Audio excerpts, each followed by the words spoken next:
ವಿಶೇಷವಾಗಿ ಏನು ಮಾಗಡಿ ಹಬ್ಬ ದಸರಾ ಹಬ್ಬ ಥರ ಆಚರಣೆ ಮಾಡಬೇಕು ಅಂತ ಒಂದು ಕಾರ್ಯಕ್ರಮ ಹಾಕ್ಕೊಂಡಿದೆ. ತಾವೇನು ಹೇಳ್ತೀವಿ ಸರ್?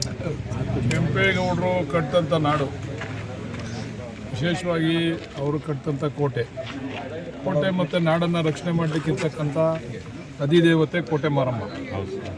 ಪ್ರತಿ ವರ್ಷ ಕೂಡ ನಮ್ಮ ಸ್ನೇಹಿತರುಗಳು, ನಮ್ಮ ಯುವಕ ಮಿತ್ರರೆಲ್ಲ ಸೇರಿ ನವರಾತ್ರಿ ಉತ್ಸವವನ್ನು ಭಾಳ ಅದ್ಧೂರಿಯಿಂದ ಆಚರಣೆ ಮಾಡ್ತಾರೆ.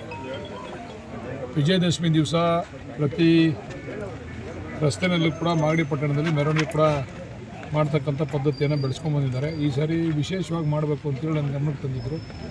ಅದರಿಂದ ಇವತ್ತು ಎಲ್ಲ ಹಬ್ಬಗಳನ್ನು ಕೂಡ ವಿಶೇಷವಾಗಿ ಆಚರಣೆ ಮಾಡ್ತಾಯಿದ್ದೀವಿ. ಮಾಗಡಿ ಪಟ್ಟಣಕ್ಕೆ ಒಂದು ಹೊಸ ಕಳೆ ಬಂದಿದೆ. ಈಗ ಗಣೇಶನ ಹಬ್ಬನೂ ಕೂಡ ವಿಶೇಷ ರೀತಿಯಲ್ಲಿ ಆಚರಣೆ ಮಾಡಿದ್ರು. ಈಗ ಕೋಟೆ ಮಾರಮ್ಮನ ನವರಾತ್ರಿ ಉತ್ಸವವನ್ನು ಕೂಡ ವಿಶೇಷವಾದಂಥ ರೀತಿಯಲ್ಲಿ ಆಚರಣೆ ಮಾಡ್ತಾಯಿದ್ದೀವಿ.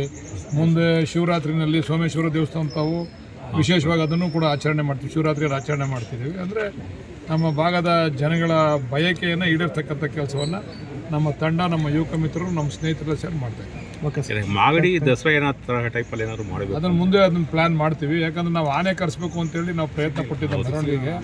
ಅವತ್ತು ಆನೆ ಕರೆಸಲಿಕ್ಕೆ ಸಾಧ್ಯ, ಯಾಕಂದರೆ ಎಲ್ಲ ಕಡೆ ಅವತ್ತು ಆ ಒಂದು ವಿಜಯದಶಮಿಯನ್ನು ಮಾಡೋದ್ರಿಂದ, ಆಚರಣೆ ಮಾಡೋದ್ರಿಂದ ಆನೆಗಳು ಸಿಗ್ತಾ ಇಲ್ಲ. ಮುಂದಿನ ದಿವಸದಲ್ಲಿ ಅದಕ್ಕೆ ಆಲೋಚನೆಯನ್ನು ಮಾಡ್ತಾಯಿದ್ದೀವಿ, ಯೋಜನೆಯನ್ನು ರೂಪಿಸ್ಕೊಂಡು ಅದನ್ನು ವಿಶೇಷವಾದಂಥ ರೀತಿಯಲ್ಲಿ ಮಾಡ್ತೀವಿ. ನವರಾತ್ರಿ ಉತ್ಸವವನ್ನು ವಿಶೇಷವಾದಂಥ ರೀತಿಯಲ್ಲಿ ಮಾಡ್ತೀವಿ. ಇವತ್ತು ಕಾರ್ಯಕ್ರಮ